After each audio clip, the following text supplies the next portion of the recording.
지난 영상에 이어서 6장 나머지 구절인 30절부터 71절까지 함께 나누고자 합니다. 제가 그동안 성도님들과 요한복음을 함께 나누면서 본문 내용에서 주어진 가르침에만 초점을 두고 나눴습니다. 그러다 보니까 현실에서 주어진 삶에 실제 와닿고 필요한 그런 말씀을 거의 다루지 못하였습니다. 그래서 제가 나눈 영상에 관심을 갖지 못하시는 분들도 덜언 계실 것 같은데요. 렐러블하지 않다 생각을 할 수 있으니까. 하지만 이거 하나만 기억하셨으면 합니다. 성경 말씀을 통해 현실적인 가르침을 찾는 데 있어서는요. 무엇보다도 먼저 본문이 쓰여지고 전해진 상황에서 볼 수 있는 그런 말씀의 바른 의미를 찾을 때 그때 또한 우린 지금 우리에게 적용할 가르침을 발견할 수가 있다는 것입니다. 성경 말씀을 전하고 가르치는 이의 의도를 보지 못하면요. 우린 우리가 보고 싶고 듣고 싶은 것만 들으려고 할 것입니다. 내가 익숙하게 알고 있는 것에만 귀를 돌리고 관심을 가지려고 한다는 거죠. 그리고는 본인이 원하는 바가 만족이 되지 않는다면 말씀의 가르침조차 관심을 갖지 않으려고 합니다. 자, 그럼 제가 왜 이런 서론을 나눴냐면요. 사실 오늘 본문이 이런 상황들을 보여줍니다. 보시면요. 유대인들은 예수님께서 놀랍게 행하신 오병이어의 기적을 목격하였어요. 그런데도 만족을 못하죠. 예수님께 표적을 더 요구합니다. 왜 그렇습니까? 저들이 기대하고 바라는 것에 예수님께서 의도하시고 뜻하신 가르침이 와닿지 않기 때문인 거죠. 사실 예수님께서 의도하신 것은요. 따르는 이들에게 오병이어의 놀라운 기적을 경험케 하시고 이제 이보다 더 놀라운 생명의 양식이 예수님을 통해 주어짐을, 아니 예수님께서 생명의 떡이 되심을 가르치시는 것이거든요. 하지만 저들은 예전의 모세 때의 사건을 떠올리며 오병이어의 기적 이상을 요구합니다. 모세 때 저들의 조상들은 하늘에서 주는 떡, 만나를 먹었다는 거죠. 그것도 한 번이 아니라 지속적으로. 그래서 예수님께 자신들의 만족을 채울 새로운 표적을 요구합니다. 그리고는 예수님의 가르침은 받아들이질 못합니다. 예수님을 따르던 제자들은 어땠습니까? 비록 저들 또한 예수님의 놀라운 기적을 목격하였지만 더러는 예수님의 가르침이 익숙치 않고 기대와 다르다 하여 예수님의 가르침에 의심을 갖고 더러는 아예 예수님을 떠나버리죠. 부탁드립니다. 성경에서 말씀을 전하는 이가 전하고 가르치려는 의도와 말씀의 의미를 먼저 들으시길 바랍니다. 그래서 말씀의 바른 의미와 가르침을 먼저 보게 될 때 내 삶에 적용할 수 있는 가르침도 얻게 될 것입니다. 그럼 본문에서 예수님께서 오병이어의 기적을 경험하고 따르는 유대인들과 제자들에게 전하시고 가르치시길 뜻하신 것을 좀 나눠보고자 하는데요. 사실 예수님께서 초점을 두신 가르침은 35절에서 40절 말씀을 보시면 보게 됩니다. 한번 읽어보죠. 예수께서 이르시되 나는 생명의 떡이니 내게 오는 자는 결코 줄이지 아니할 터이요 나를 믿는 자는 영원히 목마르지 아니하리라. 그러나 내가 너희에게 이르기를 너희는 나를 보고도 믿지 아니하는도다 하였느니라. 아버지께서 내게 주시는 자는 다 내게로 올 것이요 내게 오는 자는 내가 결코 내쫓지 아니하리라. 내가 하늘에서 내려온 것은 내 뜻을 행하려 함이 아니요 나를 보내신 이의 뜻을 행하려 함이니라. 나를 보내신 이의 뜻은 내게 주신 자 중에 내가 하나도 잃어버리지 아니하고 마지막 날에 다시 살리는 이것이니라. 내 아버지의 뜻은 아들을 보고 믿는 자마다 영생을 얻는 이것이니 마지막 날에 내가 이를 다시 살리리라 하시니라. 여러분, 요한은 이 복음서를 통해서 중요하게 강조하고 전하는 것이 있습니다. 저희가 이를 지난 영상을 통해서도 여러 번 나누었는데요. 이 본문을 통해서도 전하고 있는 거죠. 계속 보시겠지만 먼저 만일 요한이 이 복음서를 통해 중요하게 강조하고 전하는 것이 있다면 분명 우리에게 가르침을 주기 위한 것이겠죠.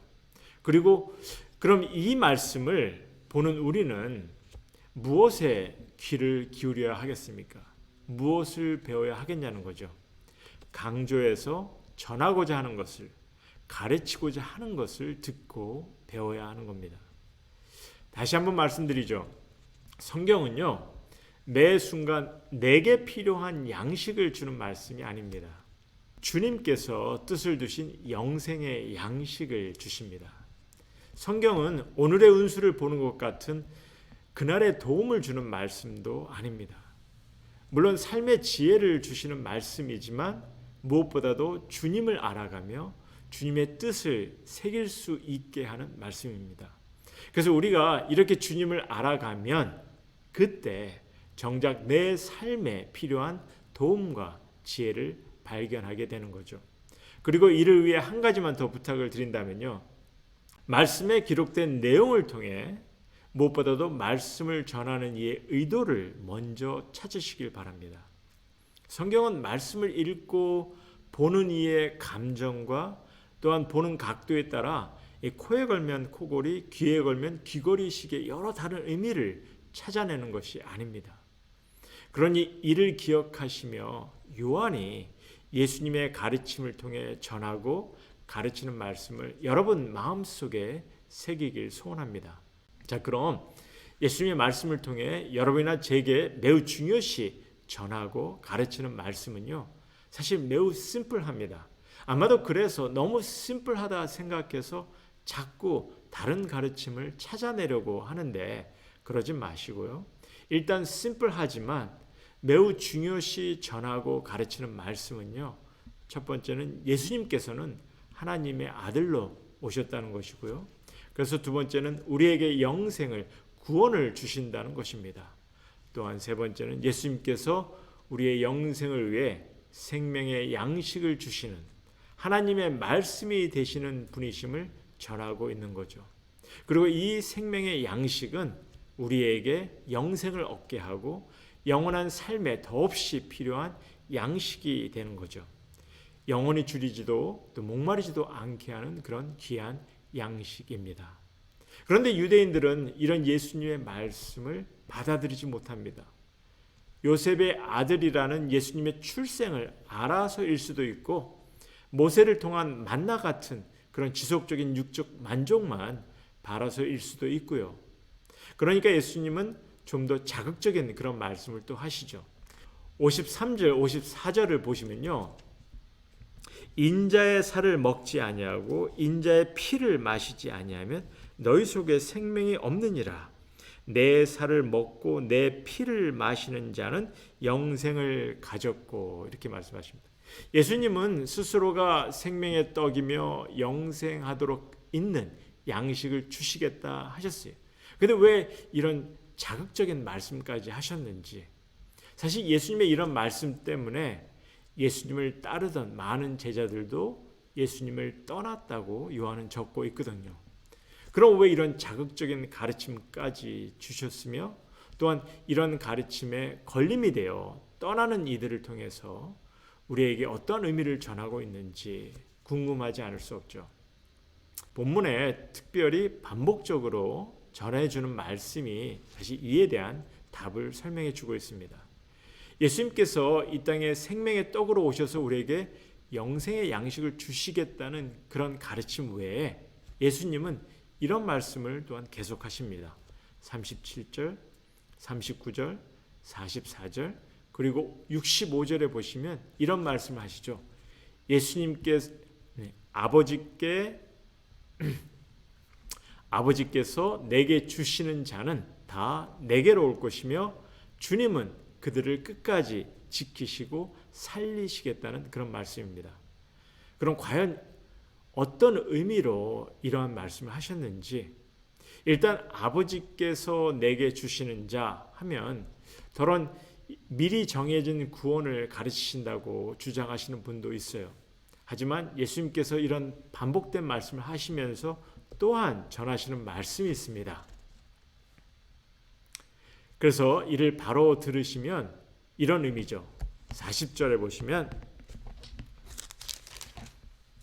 내 아버지의 뜻은 아들을 보고 믿는 자마다 영생을 얻는 이것이니 이렇게 말씀하시고요. 40절에 보시면 내 아버지의 뜻은 아들을 보고 믿는 자마다 영생을 얻는 이것이니 이렇게 말씀하시고요. 45절에 선지자의 글에 그들이 다 하나님의 가르치심을 받았느니라. 기록되었은즉 아버지께 듣고 배운 사람마다 내게로 오느니라. 하나님께서 이끄시는 이들이란 바로 말씀을 통해 주님을 만나 그를 알아가며 믿음을 갖고 주님께 나오는 이들이죠. 그래서 47절에 보면 진실로 진실로 너에게 이르노니 믿는 자는 영생을 가졌나니 이렇게 말씀하시고요. 그리고 69절에 베드로는요. 우리가 주는 하나님의 거룩하신 자이신 줄 믿고 알았사옵나이다 하고 고백하고 있습니다. 예수님 이 땅에 영생을 주시기 위해 오셨습니다.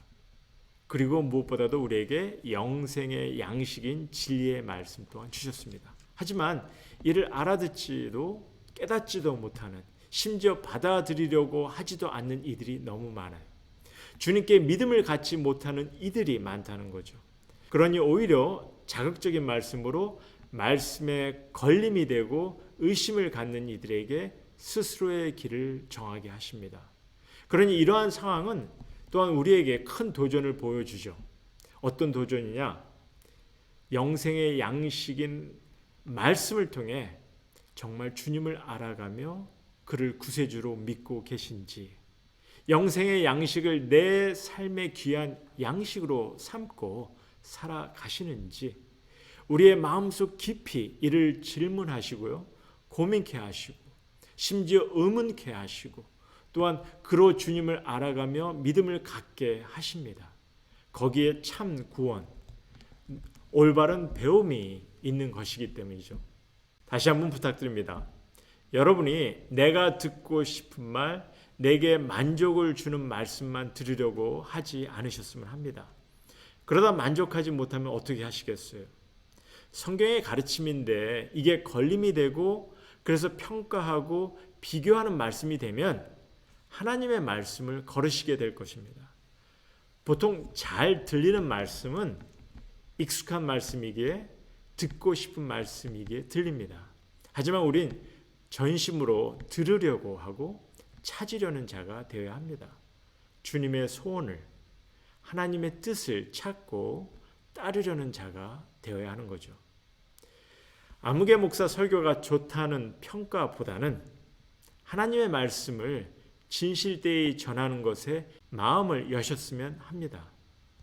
말씀의 의미를 여러분 스스로가 정하지 않으시길 바랍니다. 너희도 가려느냐? 주님은 물으십니다. 말씀을 통해 주님이 뜻하심을, 주님의 소원하심을 먼저 마음에 품으실 수 있으시길 소망합니다. 다음은 7장입니다. 묵상해 보시고 함께 나누기로 하죠.